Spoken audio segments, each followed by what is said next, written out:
Hello, I'm Greg. Welcome to my channel. Today I'm going to be preparing my garlic for storage and for sale. Enjoy the video. If you like this video, I'd appreciate it if you'd press the like button, and if you'd like to see more like this, please subscribe. Okay, the first thing you want to do when you're preparing your garlic for storage is get yourself some sort of a cutter to cut the tops off. Here's what I use. I use a bypass pruner, and you want something to cut the bottoms off. And here's what I use. It's a poultry shear. If you're going to use one of these, make sure you don't tell your wife what you're doing with it. She probably won't let you use it. Okay, here's what I do with my garlic. Here it is. This is one that's dried. You can tell when it's dry by when you cut the top off. It doesn't smell like garlic anymore.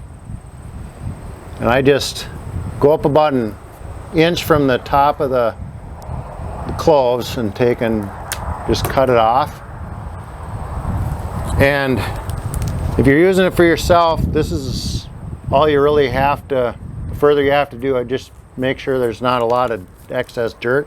You can leave these bottom roots the way they are, and then you can just get yourself an onion bag, or I like to use these are grapefruit bags, and I take and throw the garlic in there, and that's all further you have to go if you're using it for yourself. But if you want to sell your garlic, you want to make it look pretty, because nobody wants to go into a farmer's market and see a garlic that looks like this.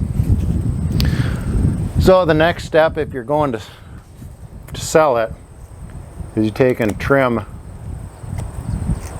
the roots off.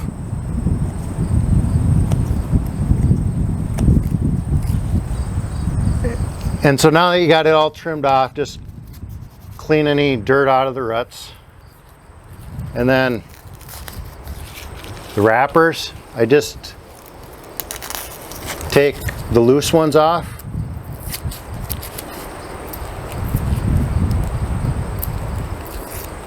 And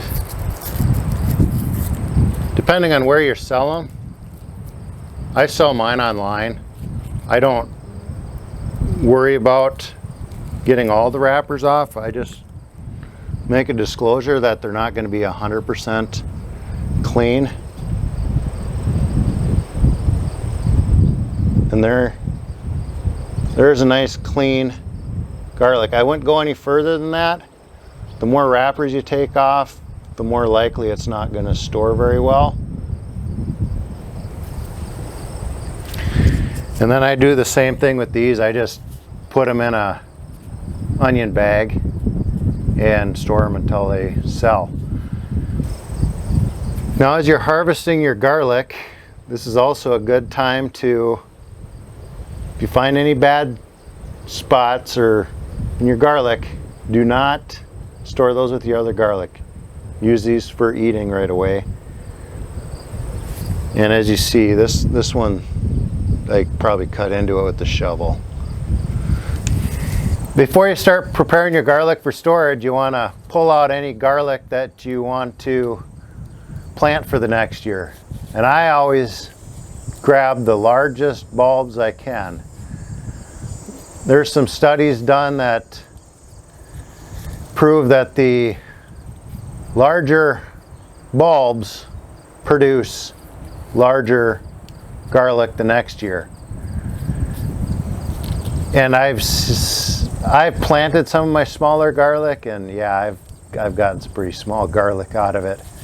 And now that I've been planting my largest cloves, I get the best results. Thank you for watching my channel. If you have any comments, leave them below and I'll try to answer them. And if you have any better ways or different ways you do your garlic storage, leave it in the comments below so everybody can learn from it. Thank you.